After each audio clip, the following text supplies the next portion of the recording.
Chers auditeurs, aujourd'hui nous avons l'honneur de converser avec Gilles Verrier, fondateur de la Fédération des Canadiens français. Afin d'effectuer des bons choix pour notre avenir, il est primordial de réaffirmer notre identité nationale, nos racines et de bien comprendre notre trajectoire historique. La Fédération des Canadiens français apporte un point de vue unique sur ces enjeux.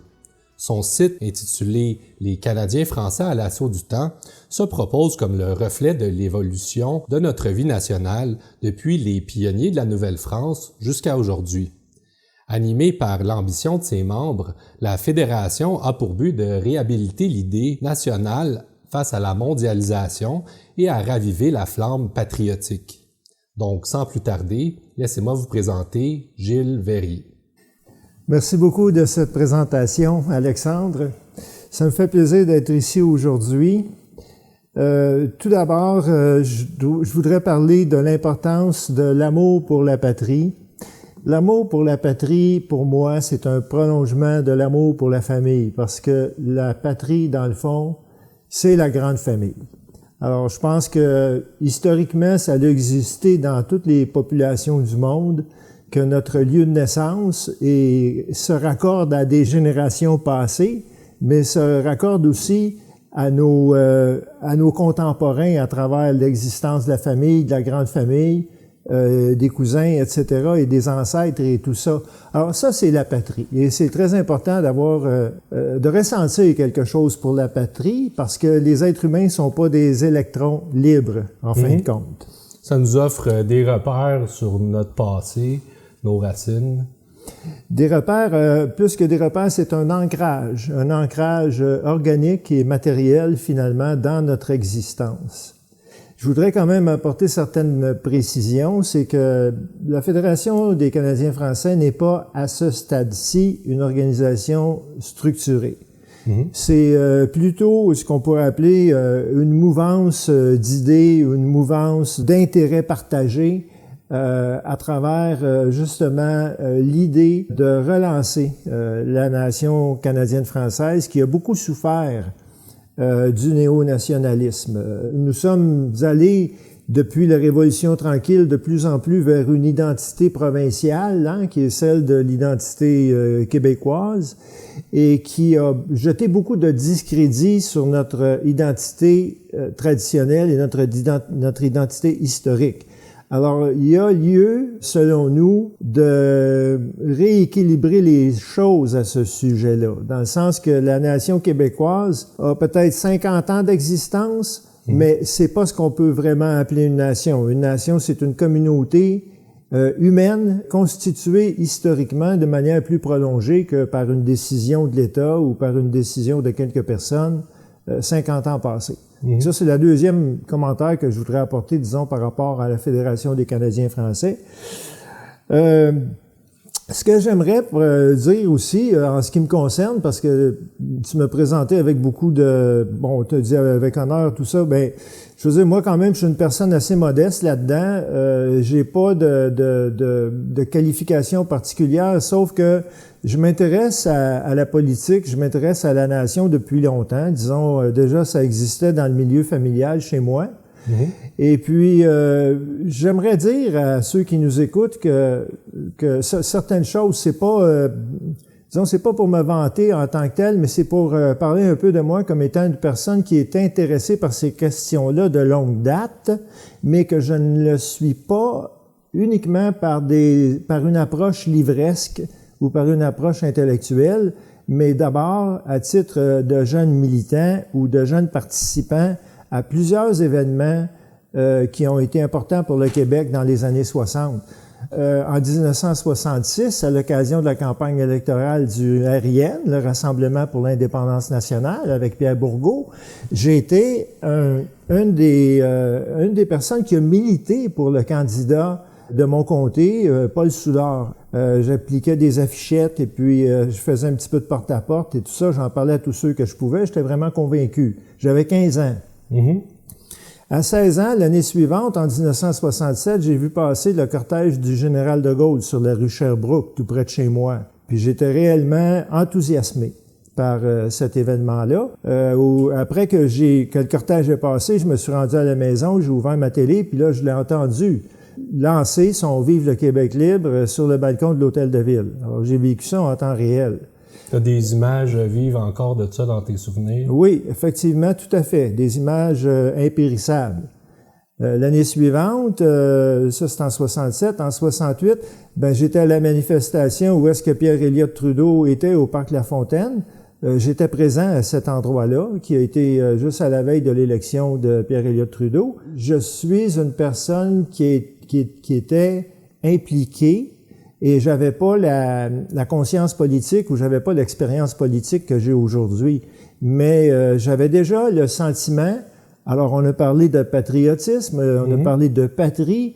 Autrement dit, ce qui me portait à faire ça, c'était de me porter moi-même à la défense de ma patrie, de faire quelque chose pour ma patrie.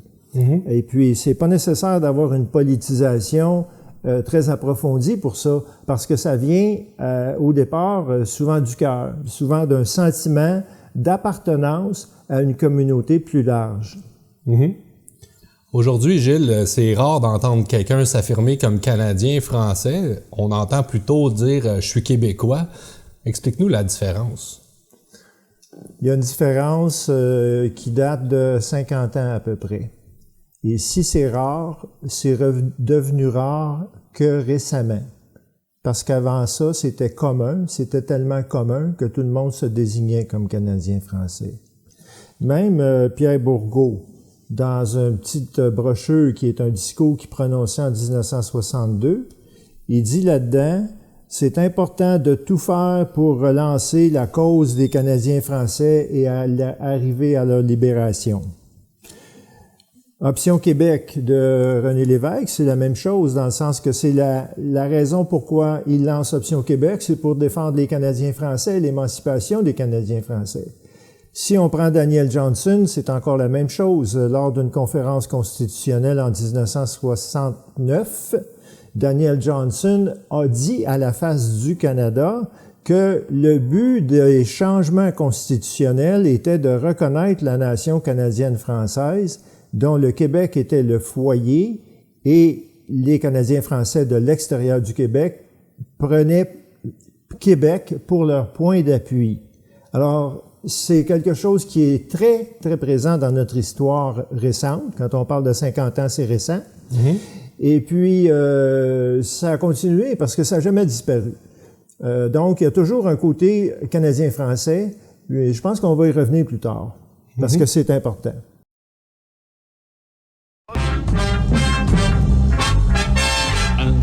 Un jour, quand tu viendras, nous en ferons Québec s'est éveillé à l'Expo 67. Les nationalistes québécois aussi, et ils se font entendre.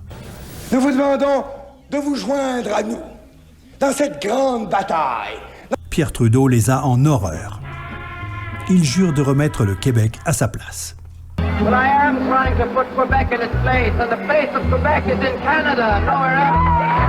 What do you mean by two nations? What do you mean by special status to Quebec? Qu'est-ce que c'est que ces gens avec des petits esprits? La veille de l'élection, c'est le 24 juin, fête nationale des Québécois. Le 24 juin, c'est la fête des Canadiens français. Il ne reconnaît pas l'existence de la nation canadienne française. Il n'a pas d'affaire à s'y présenter et à y faire le pas. Qu'est-ce que c'est que ces menaces? Est-ce qu'un chef d'État canadien n'aurait pas le droit, dans sa province, d'assister à des fêtes patriotiques? Pierre Trudeau est aux premières loges du défilé devant le Parc La Fontaine. Il était contre tout nationalisme. Hein. Trudeau lui est arrivé, avait dit oui, je reconnais que les Canadiens français méritent des droits linguistiques et culturels, mais dans un Canada à 10, pas question d'un Canada à 2. Donc, c'était d'emblée un rejet de la théorie des deux nations, et là, Trudeau affichait vraiment ses couleurs. What do you mean by two nations? What do you mean by special status to Quebec? Donc, si tu me permets, Gilles, je vais citer un passage sur le site Internet de la Fédération. Une nation, c'est comme une communauté de conscience, une parenté spirituelle, un fait de civilisation. Les Canadiens français furent le peuple fondateur du Canada 150 ans avant les Anglais. Nos origines spirituelles, culturelles sont de civilisation française. On a nos propres écrivains, on a nos propres auteurs, scientifiques, musiciens, bâtisseurs, agriculteurs et ainsi de suite. Bref, on est une nation et le fait qu'on a été conquis, ça devrait naturellement pas effacer notre histoire. Mais à ma grande surprise, la nation canadienne-française ne jouit d'aucun statut officiel au Canada ni au Québec, bien que d'autres nations ethniques y sont reconnues. Comment ça s'explique?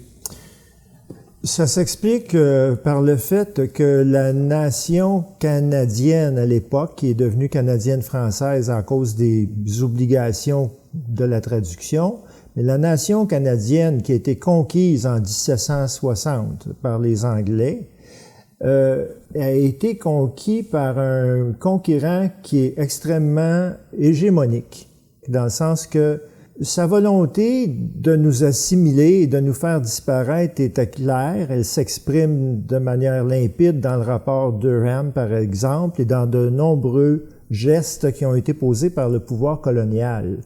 Mais il y a eu un os, c'est la Révolution américaine, dans le sens que, étant donné la Révolution américaine, les nouveaux maîtres du Canada ont dû faire des compromis avec les Canadiens de souche, les Canadiens français, qui constituaient la majorité de la population et ont essayé de se les attacher pour pouvoir combattre la Révolution américaine. Il y avait peur qu'on se réattache ici à la Révolution américaine puis qu'on se rebelle ou on se révolte contre eux. D'une part, qui ont été gentils, entre parenthèses, avec nous. Ben, ils ont compris leur meilleur intérêt, c'était de faire une alliance, on va dire, conjoncturelle, parce qu'ils pouvaient pas faire autrement, pour combattre les révolutionnaires américains en se servant des armes à feu des Canadiens. Et puis, avec le temps, ce qui arrive, c'est que la puissance nationale des Canadiens français, qui était là grâce à leur nombre important, des raisons démographiques, des raisons de cohésion nationale grâce à la présence de l'Église et d'autres forces, et l'industrie, en fait, de notre peuple, qui était un peuple travaillant et qui a construit des moulins, qui a construit des moyens de production, une agriculture, ainsi de suite. Alors, tout ça a fait que les Canadiens français ont réussi à s'imposer, à avoir des représentants politiques et à empêcher finalement l'ultime effacement de leur existence. Mm-hmm. Et ça a très bien réussi. Et la réussite ultime de ça, ou le moment ultime de cette avancée historique de la nation canadienne-française, c'est en 1969, je crois, quand Daniel Johnson a prononcé son fameux discours le 5 février 1969 à Ottawa, dans lequel il lançait à la pleine face du Canada, oui, pour le Canada à 2, c'est bien beau, mais au-dessus du Canada à 10, il nous faut un Canada à 2. Mm-hmm. Donc, qu'est-ce qu'il voulait, dans le fond, qu'est-ce qu'il défendait? C'était un fédéralisme des nations, c'est-à-dire que les nations soient reconnues. Alors, donc, pour aller à la réponse à la question, pourquoi nous ne sommes pas reconnus? C'est parce que les maîtres du pays n'ont jamais voulu nous reconnaître. Alors, quand Johnson a dit ça, ça a été la dernière fois que ça a été demandé de manière aussi explicite à Ottawa. Aux anglophones, ça a été demandé de manière explicite, claire, nette et précise, mais il n'y a pas eu d'autres événements constitutionnels par la suite où ça a été formulé de manière aussi limpide, et j'inclus dans ce dit pas d'autres, j'inclus René Lévesque aux négociations constitutionnelles de 1981 qui ont conduit à la loi constitutionnelle de 1982 que tout le monde réprouve, mais les Canadiens français étaient devenus des Québécois et avaient perdu beaucoup de leur pouvoir et de leur cohésion nationale en s'ignorant eux-mêmes dans le but de former une nation fictive avec toute la diversité québécoise qui commençait à monter, et en particulier avec les anglophones qui devaient devenir des Québécois. Plus haut, on a parlé qu'il y a eu un pivot dans les années 60 où est-ce que avant, on se dénommait Canadien-Français, puis on a tranquillement commencé à s'identifier en tant que Québécois. Il y a plusieurs autres choses qui ont changé à partir des années 60. Donc, au niveau de la question nationale, j'aimerais ça que tu nous expliques qu'est-ce qui a changé, que tu fasses le comparatif pré-années 60 et années 60 jusqu'à aujourd'hui. les choses qui ont changé? Oui, ben, c'est une question très importante. Dans le fond, c'est pas juste une question de vocabulaire, c'est pas juste Canadien-Français qui est devenu Québécois, mais il y a des réalités politiques fondamentales qui ont changé, comme l'a exprimé par exemple François Albert Anger de l'Action nationale en 1980 dans un bilan qu'il faisait du référendum. Il disait « Le sens de la lutte a changé ». Ça, c'était en 1980. Qu'est-ce qu'il veut dire par là, le sens de la lutte a changé? C'est fondamental. On menait une lutte nationale. Aujourd'hui, on mène une lutte de séparation provinciale. On veut que le Québec se sépare du Canada, mais on veut pas l'émancipation des Canadiens français. Alors qu'anciennement, c'était l'émancipation des Canadiens français, l'émancipation politique, des droits politiques en faveur des Canadiens français reconnus par l'État canadien et par Québec. Qu'est-ce qui s'est passé? Le moment le plus important de ce passage-là ou de cette transition-là, ça s'est fait au moment où Claude Morin est arrivé au Parti québécois en 1972. Il a fait passer en 1974, en novembre 1974, ce qu'on appelle l'approche référendaire. Mais l'approche référendaire, ça changeait tout. Ça changeait tout.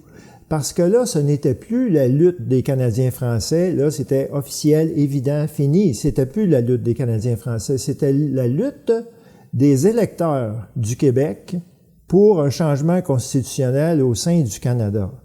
Et pour gagner cette lutte des électeurs du Québec, il fallait essayer de réunir, étant donné que ça se passait par référendum, il fallait réunir le maximum d'électeurs du côté du oui. Alors, on a commencé à courtiser les anglophones, à leur donner des garanties, et la même chose avec les immigrants, pour quoi? Pour faire quoi? On a essayé de créer de cette façon-là l'idée d'une nation québécoise, parce qu'on voulait regrouper autour de nous les anglophones, on voulait regrouper les immigrants, on voulait regrouper tout le monde. En réalité, ça n'a jamais fonctionné parce que lors du référendum de 1980 et celui de 1995, c'était fatal. Ceux qui ont voté dans une majorité ou dans une proportion importante, ce n'était que les anciens Canadiens français ou les francophones, on va les appeler Québécois francophones aujourd'hui, mais c'était juste les Canadiens français qui ont voté massivement en faveur ou de manière importante en faveur. Toutes les autres communautés, donc, ça représente quoi? Ça représente deux nations. Je veux dire, les Canadiens anglais du Québec ont toujours voté à 90% dans les deux référendums, mais on fait semblant qu'on forme une nation avec eux. Je veux dire, l'autruche a la tête dans le sable. Je ne sais pas où nos chefs politiques souverainistes ont la tête, mais d'après moi, c'est dans le sable aussi. Je veux dire, ils veulent pas voir des réalités. Pourquoi? Parce que le nationalisme a mauvaise presse à leurs yeux. Vouloir être patriote, vouloir être nationaliste, vouloir défendre sa nation, c'est mal vu. Mais c'est mal vu par qui? C'est mal vu partout dans le monde occidental aujourd'hui. Pourquoi? Parce qu'il y a des forces anglo-saxonnes et des forces occultes derrière qui veulent justement faire disparaître les nations. Alors, la nation canadienne-française, comme les autres, elle passe au cash. On est dans un agenda d'homogénéisation des nations, de faire disparaître les identités nationales, les idées patriotiques. Oui, parce que on veut un monde anonyme, indifférencié, où est-ce que toutes les cultures se fondent. D'où, par exemple, le fait que on se bat désormais pour une langue publique commune. On ne se bat pas pour une langue associée à un patrimoine commun canadien-français. On a évacué ça. C'est du trudeauisme, parce que c'est Trudeau qui avait dit en 1971, avec la loi sur le multiculturalisme, il y a 2 langues officielles au Canada, mais il n'y a pas de culture commune. Alors, le Québec a suivi. Au Québec, il n'y a pas de culture commune. Il y a une langue commune. Et une langue ne constitue pas un aspect central d'une culture. C'est un élément parmi d'autres aspects d'une plénitude nationale. Effectivement, la langue est un liant qui n'est pas suffisant pour constituer une nation. Pour constituer une nation, les Canadiens français doivent se réapproprier leur plénitude nationale. Je pense que c'est une bonne façon de le dire, c'est-à-dire retrouver la fierté par rapport à leur histoire, par rapport aux réalisations de ceux qui nous ont précédés, donner de la valeur à ça et le projeter dans l'avenir. Alors, c'est ça qui est notre mission si on est patriote. C'est pas de faire une indépendance de toutes les nations du Québec contre Ottawa, qui est en réalité une fraude politique qui n'a absolument rien à voir avec l'émancipation politique des Canadiens français. Je veux dire, pour être fin, on a abandonné notre cause pour servir la cause des autres. Et si je peux juste ajouter un petit point là-dessus, je vais donner l'exemple des Premières Nations qui, eux, n'ont pas suivi le chemin des Canadiens français. Les Premières Nations ont, au contraire, exacerbé leur nationalisme tribal et ethnique. Ils l'ont exacerbé, ils ont fait renaître des langues qui n'existaient pratiquement plus. Ils se sont donné des territoires qui étaient difficiles à définir, mais qui ont fait définir par l'État. Ils ont obtenu toutes les reconnaissances de l'État, mais des reconnaissances qui leur donnent en plus des droits et des protections et des avantages sur des territoires.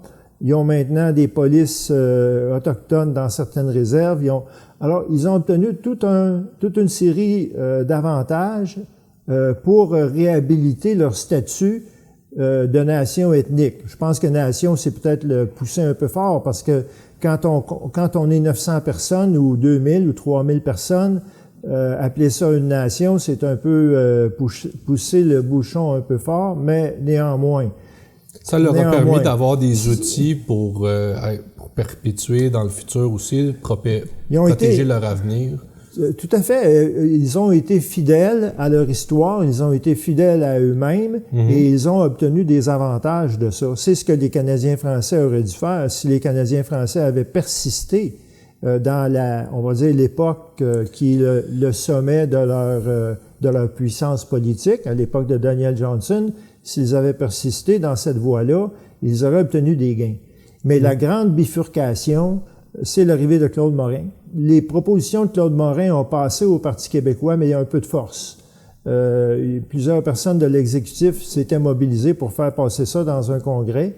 Et puis, néanmoins, il y a 30% des délégués qui ont voté contre. Alors, ça faisait pas l'unanimité au Parti québécois, mais éventuellement, aujourd'hui, c'est très difficile de revenir en arrière pour le Parti québécois. C'est pour ça que le Parti québécois, quant à moi, est fini, parce que il sera obligé de renier tous les engagements qu'il a pris depuis 1974. Alors, il faut repartir sur d'autres bases. Il faut repartir sur des bases qui vont donner droit de cité et qui vont pas avoir honte d'être Canadien-Français, mais de revaloriser notre histoire, de lui donner le prestige qu'elle mérite. Nous avons été un peuple de fondateurs et un peuple de bâtisseurs. Il n'y a aucune raison pourquoi que le vocable canadien-français ne serait pas quelque chose de valorisant chez nous. Maintenant, j'aimerais ça que tu me parles un peu plus. Qu'est-ce qui était le combat avant les années 60? Bien, avant les années 60, on peut remonter. En fait, le combat a commencé avec la conquête. Une fois que le peuple a été conquis, le peuple a déjà très vite envoyé des délégations à Rome, à Londres, a fait des représentations auprès des autorités coloniales anglaises pour assumer des droits. Ils ont gagné la victoire pour le droit de pratiquer la religion, le culte catholique, donc faire abolir le serment du test qu'on appelait à l'époque, qui avait été imposé par les Anglais. Alors on peut remonter là, mais nous avons une histoire de résistance continue pour sauvegarder la nation qui nous a été léguée par l'histoire. Alors, ceux qui nous ont précédés, nos pères, nos grands-pères, nos arrière-grands-pères et toutes les générations précédentes jusqu'à la Nouvelle-France, il a fallu faire des efforts, il a fallu faire des sacrifices, il a fallu se mobiliser pour conserver vivant le trésor national, qui est un fait de civilisation, que la présence française en Amérique mérite d'être poursuivie dans toute son amplitude. Pas simplement comme une langue publique commune, mais comme un fait de civilisation qui, en soi, mérite d'être reconnu, préservé, valorisé recevoir des fonds publics, avoir même des institutions politiques bien à elle. C'est ce que la nation canadienne-française doit viser. Alors, la résistance plus contemporaine, elle a commencé avec, disons, à la fin de la Deuxième Guerre mondiale, où est-ce qu'il y a eu plusieurs rapports qui ont été faits, plusieurs études qui ont été faites. On s'en allait vers une série de négociations constitutionnelles qui devaient faire une mise à jour du Canada, de la Constitution du Canada.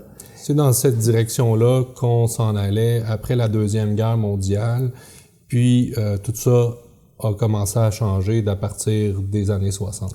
Exactement, parce que là, à partir de ce moment-là, on a la commission Laurando-Danton sur le bilinguisme et le biculturalisme, on a les États généraux du Canada français, on a le fameux discours de Daniel Johnson qui a été prononcé au mois de février 1969, dont j'ai parlé tout à l'heure, et d'autres phénomènes aussi qui se sont passés. En 1957, Raymond Barbeau fonde l'Alliance Laurentienne. En 1959, Marcel Chaput fonde le Parti républicain du Québec, je crois. Et puis le RIN est fondé en 1960, si je me trompe pas. Donc, il y a toute une mouvance, là, nationaliste, il y a toute une prise de conscience. Et c'était prometteur. Mais qu'est-ce qui est venu empêcher qu'on fasse des gains et qu'on réussisse à mieux assurer notre avenir national et assurer notre existence nationale? Dans le fond, c'est le trudeauisme. Pierre-Elliott Trudeau est un mondialiste de la vieille école. En fait, c'est un mondialiste de l'avant-garde et qui était en avant, on va dire, sur les autres pays européens, mais qui était très proche des cercles mondialistes américains. Et il avait horreur de la nation, il avait horreur de toute nation. Et puis même, il avait dit par rapport aux Premières Nations, jamais ils vont avoir un statut particulier, mais là-dessus, il est obligé de reculer. Mais son pèlerinage ou sa lutte contre les Canadiens français qui datait de la fondation de la revue Cité libre en 1950, il n'a jamais cessé de mener cette lutte-là. Qu'est-ce qui est le plus étrange? C'est que tous les nationalistes québécois se sont graduellement rangés sur les positions de Pierre-Elliott Trudeau pour en finir par former au Québec un contingent de politiciens souverainistes, intellectuels souverainistes, etc., qui sont tous passés à la ligne trudeauiste, mais pour le Québec. C'est la même chose exactement, les mots changent. Multiculturalisme, interculturalisme, laïcité, c'est deux sortes de laïcité, mais le patrimoine religieux canadien-français, on veut pas le reconnaître, oh non. On enlève la crucifix de l'Assemblée nationale, mais s'il y a quelque chose qui pouvait marquer l'Assemblée nationale de notre présence historique, c'est le crucifix. Pas besoin d'être un catholique pratiquant pour comprendre la logique derrière ça si on est patriote. Alors, tout ça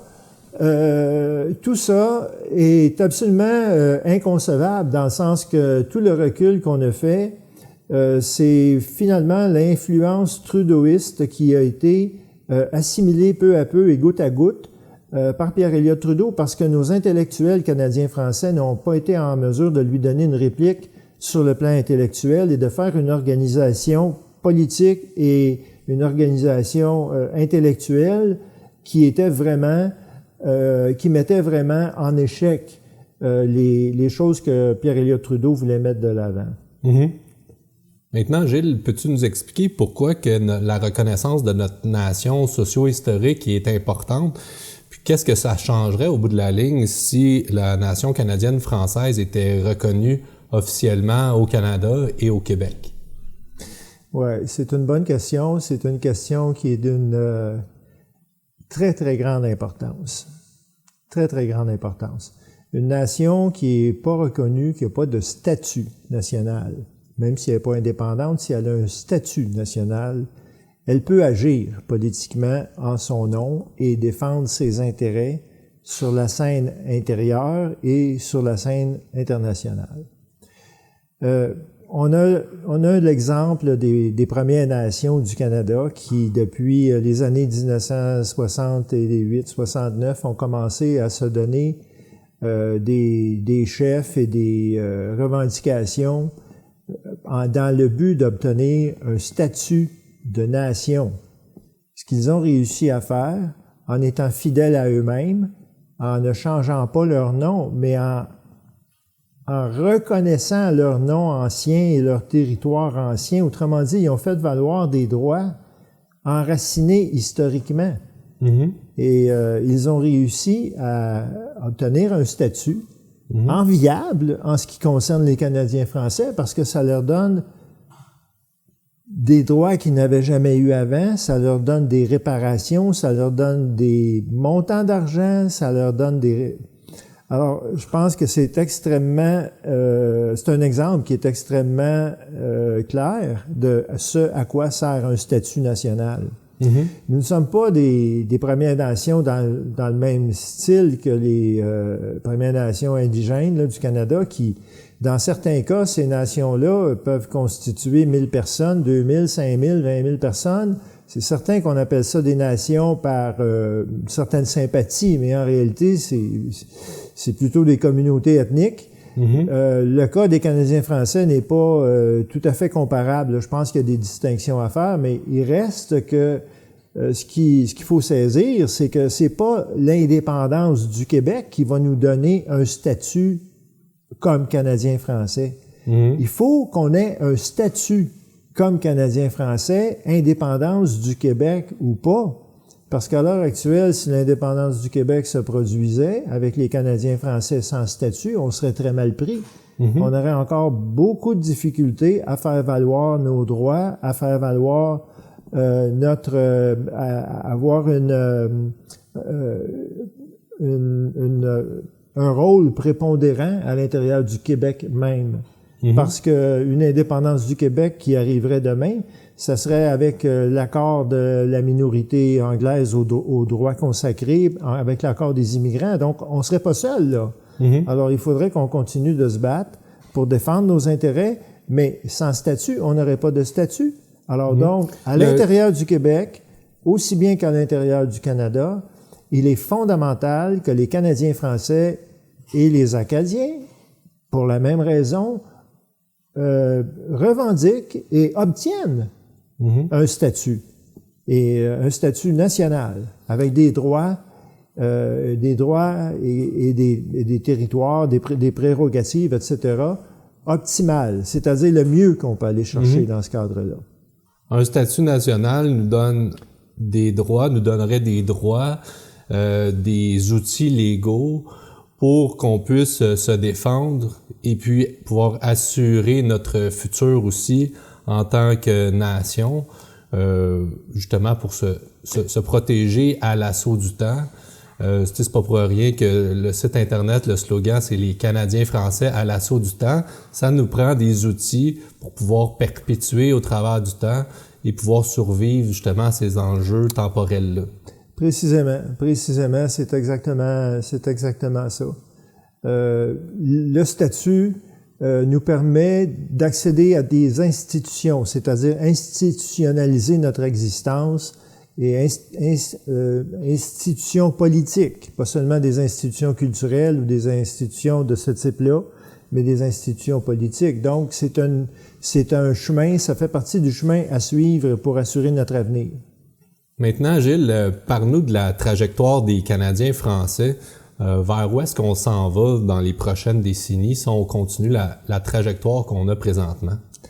Alors, nous nous sommes engagés sur la trajectoire du déclin et c'est causé en grande partie à cause d'un manque de clairvoyance politique et d'autres problèmes, on va dire, du personnel politique qui ont tendance à voir les choses à courte vue.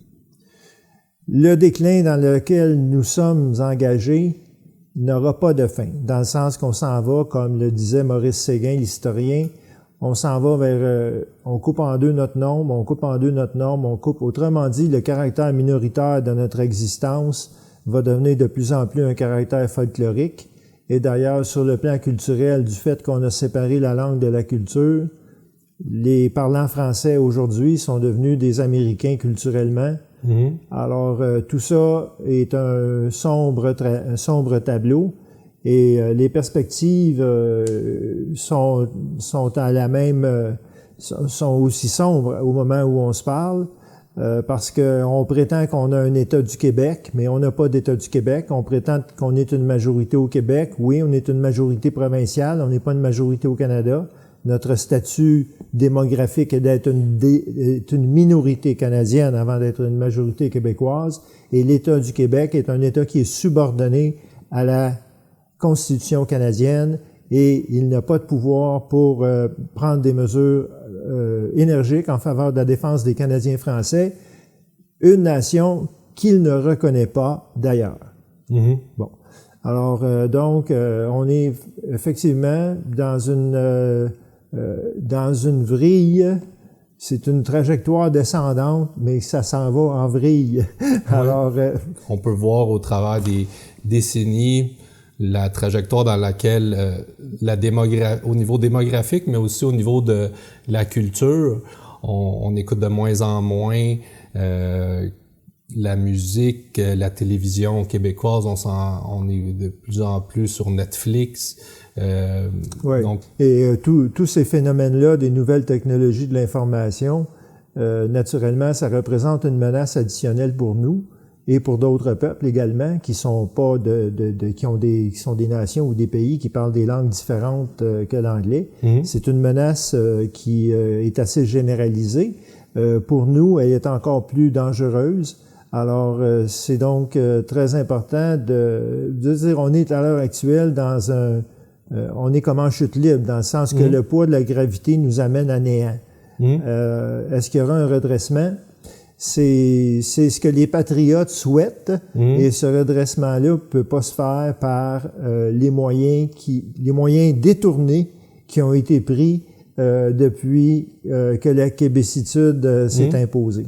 Je crois que c'est important que les Canadiens français en soient au moins au courant de cette trajectoire-là, qu'on sache qu'on ait l'air juste vers où est-ce qu'on se dirige, puis d'à partir de là, les gens peuvent peut-être avoir une prise de conscience ou se demander, bon, qu'est-ce qui arrive, c'est quoi les gestes à faire? Parce que c'est quelque chose, par exemple, on est encore démographiquement majoritaire au Québec. Un jour, on ne sera plus majoritaire. Donc, c'est des questions réalistes qu'il faut se poser aujourd'hui. Puis, il y a encore sûrement beaucoup de gens qui se posent pas trop ces questions-là ou ne voient pas les conséquences que ça peut avoir sur notre futur puis sur le futur de nos enfants. Donc, c'est important au moins que les gens le réalisent et qu'ils pensent et qu'ils se questionnent là-dessus. Absolument.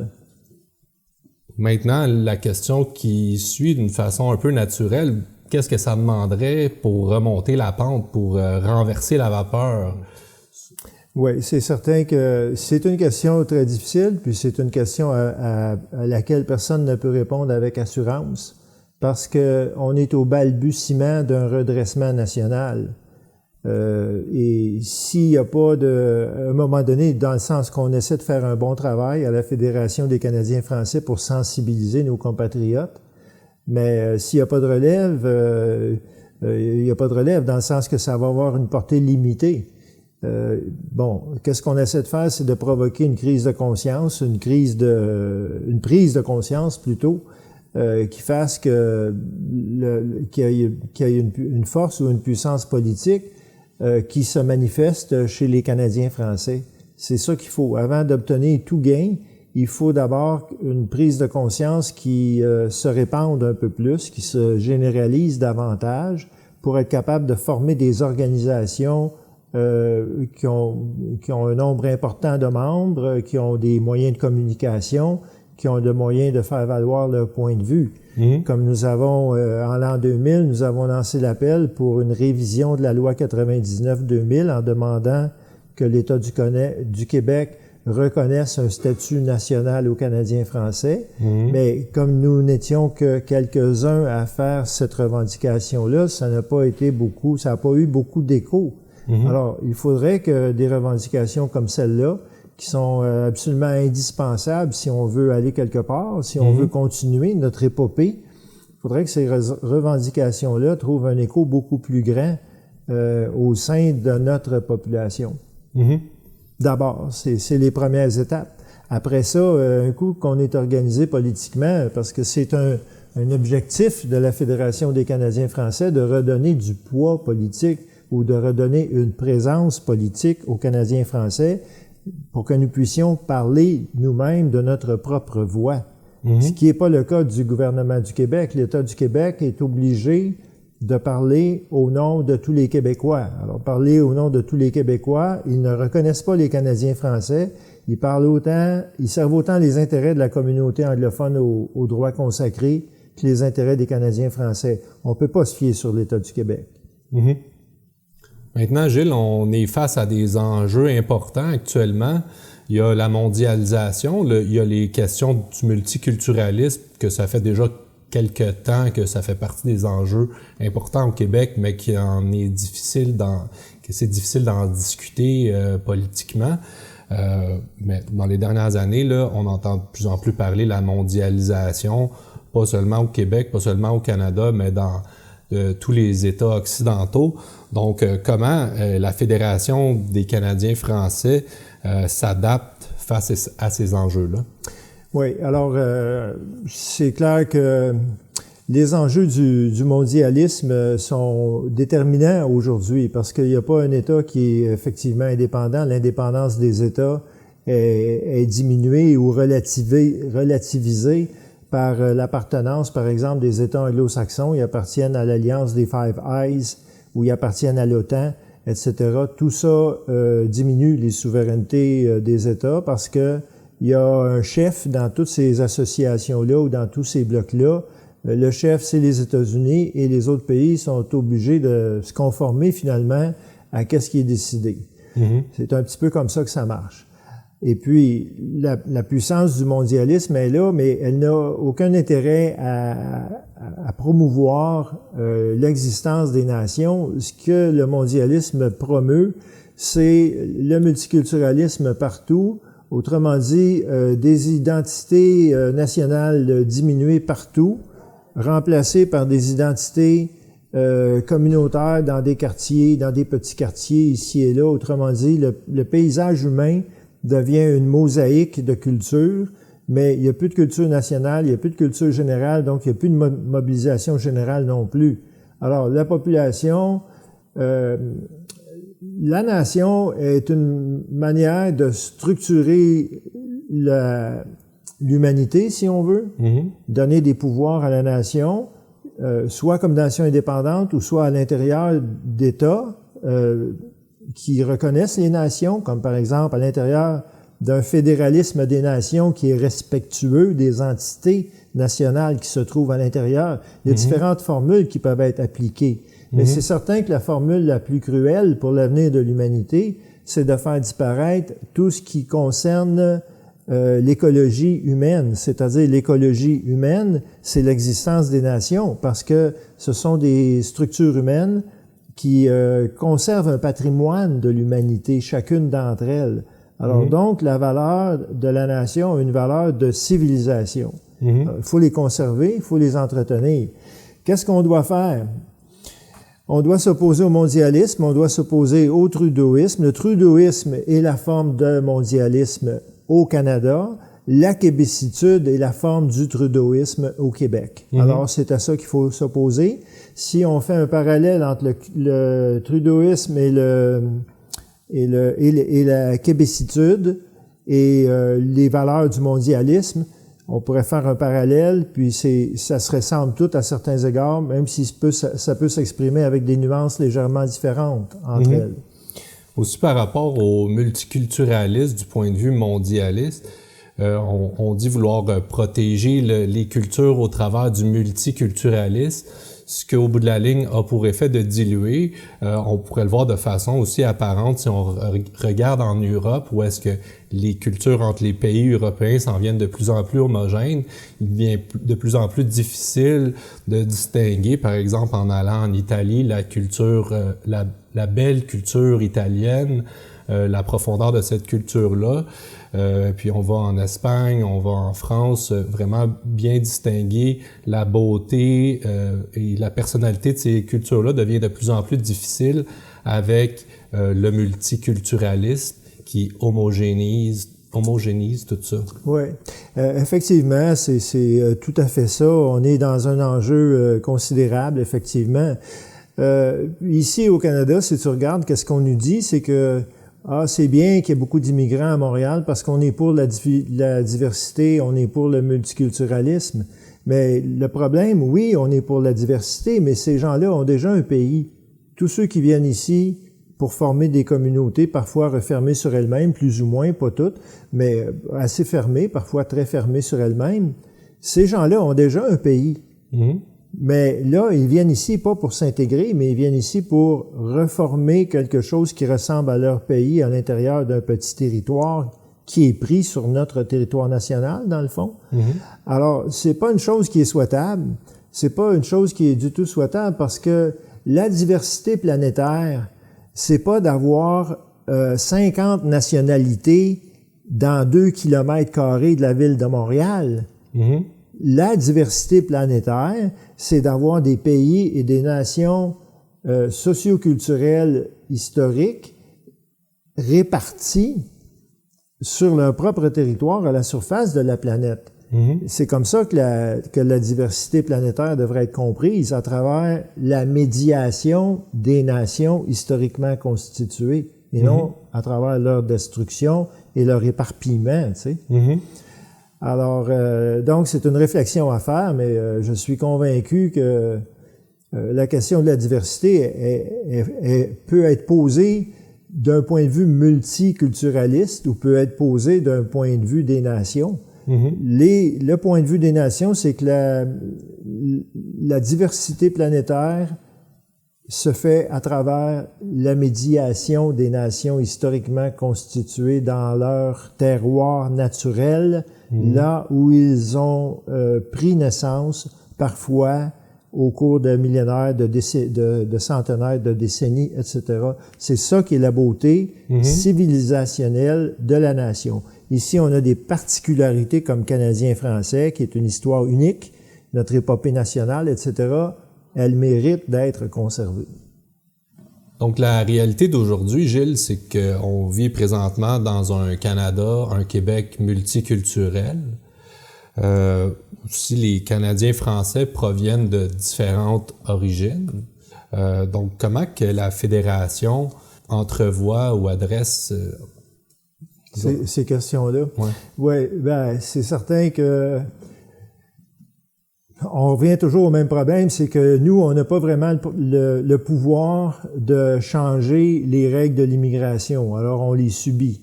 Et puis, c'est très frustrant pour une population locale qui est déjà fragile de subir une immigration incontrôlée. Le problème, c'est le problème du multiculturalisme. C'est là que ça marche pas parce que on encourage les immigrants à conserver leur identité ou on les encourage à conserver leur deuxième nationalité. Et puis, ça ne fonctionne pas parce que ça nous nuit, ça nous fait disparaître. OK, ça peut être un apport économique, mais je veux dire, la valeur économique n'est pas la seule valeur dans l'humanité ou chez les êtres humains. Alors, le problème, c'est qu'il faut changer le message par rapport aux immigrants. Il faut inviter les immigrants à s'intégrer, à s'assimiler, à participer à la vie de la communauté nationale. Mais il faut d'abord que la communauté nationale se prenne en main. Ce n'est pas les politiques du gouvernement du Québec par rapport à une culture publique commune ou une langue publique commune ou des généralités comme celle-là, où la nation du Québec est constituée des anglophones, des francophones et des immigrants. C'est pas une nation, ça. C'est un fourre-tout multiculturel. Alors, il y aurait des mesures à prendre pour inciter, aviser les immigrants qui veulent venir ici, leur donner des conditions. Que l'immigration, c'est pas un droit universel. Peut-être que les mondialistes voudraient que les frontières disparaissent, mais nous, on veut pas ça.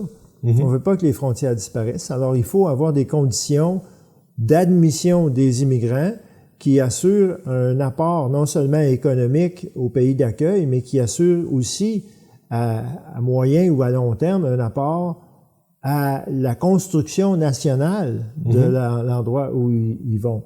On a vu que dans le passé, quand nous étions Canadiens-Français, l'assimilation des immigrants se faisait beaucoup mieux. On peut penser par exemple à des grandes personnalités connues comme Daniel Johnson, qui a été premier ministre du Québec, qui était de famille irlandaise, Claude Ryan, qui a été chef du Parti libéral et directeur du Devoir. On peut penser à Daniel Turb, qui est un indépendantiste reconnu. On peut penser à bien d'autres qui viennent d'autres origines et qui se sont fondus graduellement dans notre substrat national. Alors, c'est ça qu'il faut encourager, mais il faut qu'on puisse le dire d'une voix forte.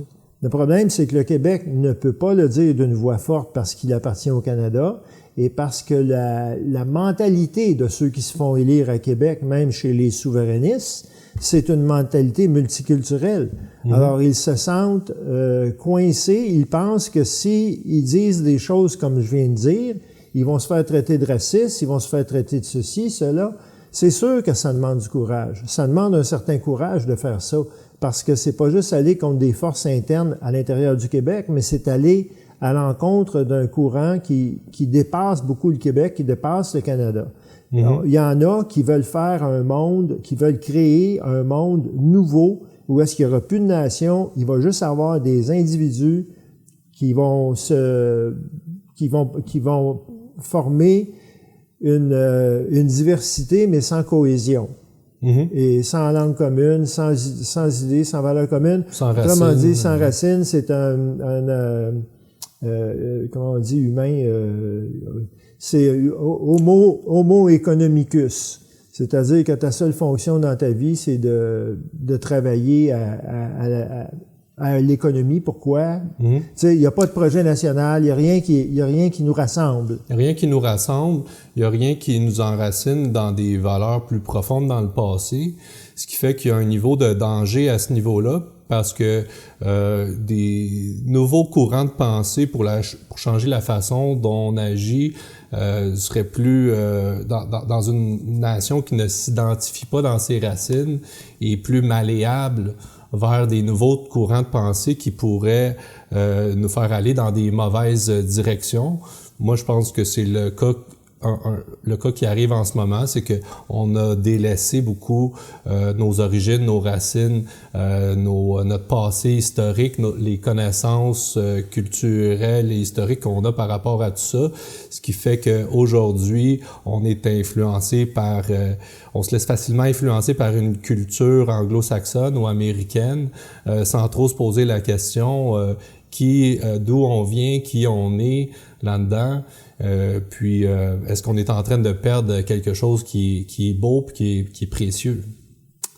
Exactement. Exactement. C'est très bien dit.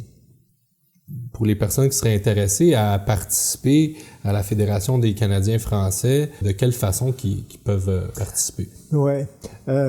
D'abord, bon, comme je l'ai mentionné au tout début, la Fédération des Canadiens français, jusqu'à présent, s'est pas donné de structure formelle, pour la bonne raison que le groupe qui forme la Fédération des Canadiens français n'est pas suffisamment nombreux pour se donner des structures élaborées.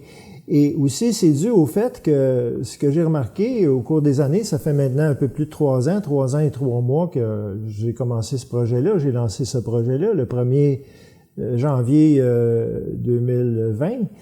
Et puis, les gens qui ont été attirés par cette initiative proviennent de différents horizons. Alors, nous avons une partie des gens qui sont sympathiques à la cause, qui viennent, par exemple, de la tradition catholique, qui ont plus des affinités de ce côté-là. Et ils se voient bien à l'intérieur de la Fédération des Canadiens français pour ça. Il y en a d'autres, c'est peut-être plus culturel, dans le sens que c'est des gens qui connaissent l'histoire ou qui connaissent notre littérature, parfois la poésie, et qui veulent, qui trouvent que notre histoire, notre littérature, notre poésie a été trop dévalorisée au cours des dernières années, avec la québécitude. et qui veulent justement combattre la personnalité anglo-saxonne, la personnalité culturelle anglo-saxonne des Québécois, des ex-Canadiens français. Alors, donc, ils trouvent à l'intérieur de la Fédération des Canadiens français une place où ils peuvent mettre de l'avant un contenu culturel de cette nature. Également, on a des personnes qui viennent plus d'horizons plus directement politiques, je dirais, sont plus des gens qui ont trempé dans l'action politique. Ce serait mon cas, par exemple, même si j'ai des affinités avec les autres variantes, disons, de nos membres, disons.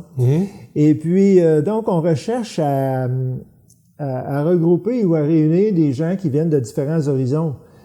C'est pour ça que sur le site Internet que vous pouvez visiter, que je vous invite à visiter, qui s'intitule « Les Canadiens français à l'assaut du temps », alors, sur le site Internet, en bas à droite, vous verrez que nous avons fait des listes, par exemple, les 15 premiers collèges classiques à voir le jour en Nouvelle-France et au Canada, les 15 premières caisses populaires à voir le jour, l'histoire de la famille Casavant, les 15 joueurs de hockey qui sont nos héros nationaux, des choses comme ça.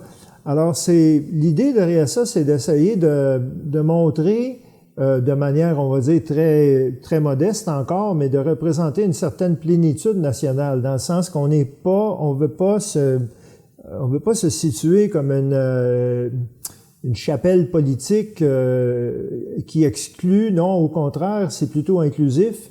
Et des personnes peuvent se rapprocher de nous à travers, par exemple, l'économie, à travers l'histoire religieuse, à travers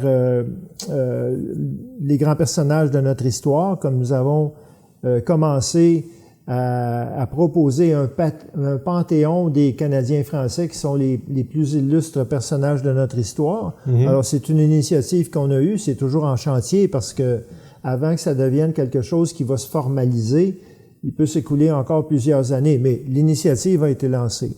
Alors, c'est un peu dans cette perspective-là que les gens peuvent collaborer. Si vous avez des idées pour des articles, pour des projets, on aurait besoin de gens qui peuvent faire de la traduction, on pourrait avoir besoin de gens qui veulent contribuer à différents niveaux, par exemple des projets Internet, des choses comme ça, ou répercuter dans votre milieu à la manière que vous le souhaitez, les idées qu'on met de l'avant, mais sous une autre initiative, sous une autre façon, à laquelle on pourrait ne pas avoir pensé. Alors, aujourd'hui, nous produisons cette vidéo-là. Prochainement, on pense de réaliser une brochure qui pourrait être offerte au large, un public un peu plus large. Et puis, on a aussi l'amélioration du site. On est déjà à la première année du site Internet. Et puis, l'échéance arrive, on va surclasser l'hébergement du site. Alors, on va avoir besoin de fonds. Et puis, pour ces projets-là, naturellement, la brochure, ainsi de suite, on a besoin de fonds. Alors, on va mettre sur notre site prochainement un logo qui va vous permettre d'accéder à un endroit où est-ce qu'il est possible de faire un don. Alors, si vous voulez nous aider, si vous voulez contribuer à cette belle et noble initiative qui est celle de la Fédération des Canadiens français, qui veut donner un avenir à la nation historique, qui est la nôtre, et qui avait un intérêt pour ceux qui vous ont précédé dans l'histoire, dans le sens que votre famille commence pas avec vous ni avec votre mère, mais elle commence bien avant. Et si vous l'aimez, si vous voulez perpétuer cet héritage-là, c'est très noble, c'est naturel chez l'être humain. Ça fait partie de la santé humaine de vouloir préserver ses acquis, de préserver son patrimoine. Alors donc, vous êtes les bienvenus pour contribuer de toutes les façons qui pourraient vous sembler souhaitables. Nous sommes très ouverts. Donc, l'invitation est lancée, Gilles. C'est super intéressant et bien dit. Ça va conclure. Donc, je te remercie beaucoup, Gilles, du temps que tu as pris aujourd'hui. Et puis, bienvenue à tous ceux et celles que c'est la première fois ou une des premières fois qui entendent parler de la Fédération. Donc, on vous souhaite aussi la bienvenue. Puis, on vous souhaite aussi une belle fin de journée. Au revoir. Merci beaucoup.